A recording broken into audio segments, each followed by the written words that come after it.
What's up guys, it's Tom here, and finally Liverpool, after 4 defeats in a row, managed to win in a Premier League game against the informed team in the league, Aston Villa, one of the informed teams. They had 4 wins in a row, Liverpool had 4 losses in a row, but Liverpool played so well after the first 5 or 10 minutes, which was scary because, I'm not gonna lie, Aston Villa could have scored 1 or 2 goals. They hit the post and they hit the bar after Mamardashvili made a really good save, and Mamardashvili was very good in the first half. He had to make some really important saves.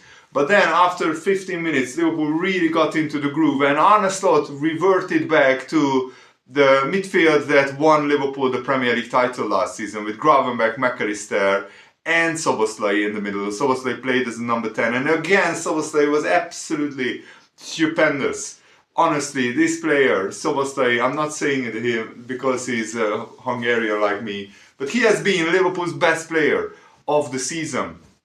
And Salah was back to his best. He had some fantastic, marvelous runs, great touches, and he was rewarded with a goal, which we will talk about. But finally, Liverpool's intensity, Liverpool's high pressing, Liverpool's tenacity was back to the required level. Because let's not sugarcoat it. In the last 5, 6, 7 games, Liverpool's high pressing wasn't up to the usual standards, and Liverpool lost a lot of games because of that. But this time Liverpool were really getting after the Aston Villa players, and I think also it was a great decision to start Robertson instead of Kerkez, because we needed some defensive solidity.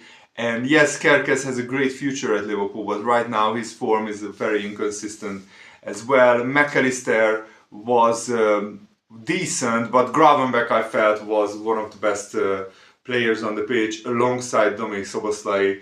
And I mean, Liverpool could have scored a couple of goals already before the Ekitike offside goal happened, when Szoboszlai stole the ball from another really dangerous high press. But because it's on his weaker left foot, he shoots straight at the goalkeeper. If he probably slips in Salah next to him, then maybe that could have been a goal. But then Szoboszlai with a brilliant cross to Hugo Ekitike, who heads it home. A fantastic, marvelous goal by Ekitike, but it was ruled out for offside, sadly, and rightfully so. But then just before half time, as many Liverpool fans were afraid that this game will, like this first half will end 0-0, Emiliano Martinez, one of the most experienced goalkeepers in the Premier League, a World Cup winner, makes a huge error of judgment. He misplaces the pass. He wanted to pass it to Paul Torres, the centre-back, and he passes in front of him. Salah, as a hawk, as a shark, latches onto the loose pass, and first time, with his weaker right foot, slots it home into the empty net. As I said, Salah was back to his best. That was a really nonchalant finish, and then he celebrated like this, which I absolutely loved. Congratulations to Mo Salah on 250 goals in a Liverpool shirt. What a milestone. A quarter of 1,000 goals in a Liverpool shirt. He is now 3rd in the all-time top goal scoring charts, behind, of course, Ian Rush and I think it's Gordon Hodgson, who has 285 goals, something like that. So yeah, if Salah keeps his usual 25-30 goal a season average up, then he can break this the 2nd place in the goal scoring charts by the time his contract expires in 1.5 years. So as I said, Szoboszlai was fantastic. Gakpo was pretty decent, and Ekitike was unlucky that his goal didn't count, but Ekitike had some marvelous touches, back heels.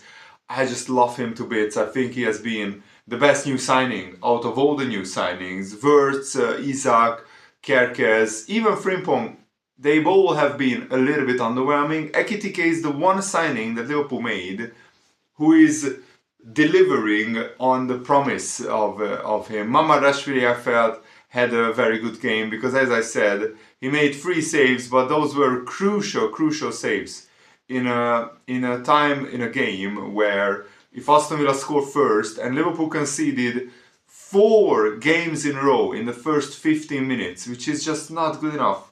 Honestly, that is such a bad statistic. And also Liverpool conceded 7 games in a row, a goal at least. But we conceded 6 goals in the last 2 games. So to keep a clean sheet was also very, very important. And so Liverpool go in 1-0 up at half time. Because in the first half, Aston Villa had, they hit the post twice. Liverpool had 13 shots in the first half. Second half was a little bit quieter, especially after Gravenberch, after a brilliant pass by McAllister, who gets an assist. Gravenberch runs onto the defense, he shoots, Aston Villa players desperately trying to block his shot. In the end, an Aston Villa defender deflects Gravenberch's shot just enough so it evades Martinez and goes into the back of the net. And after 2-0, Liverpool took their foot off the gas a little bit because, we have some huge games coming up. And weirdly, Liverpool just made one substitution. Florian Wirtz came on for Hugo Ekitike, which was unusual because Arnestot usually makes substitutions. I would have brought on Joe Gomez for Bradley or Kerkez for Robertson just to give a breather to those players. Chiesa and Gumoa could have been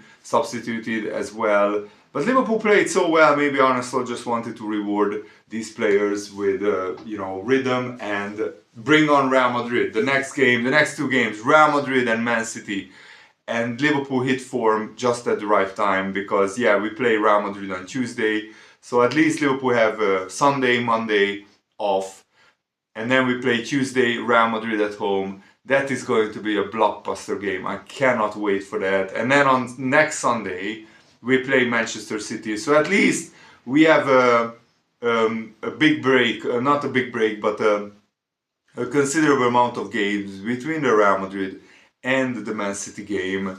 And I don't really mind Liverpool going out of the League Cup because now Liverpool can concentrate on the Premier League and the Champions League until January.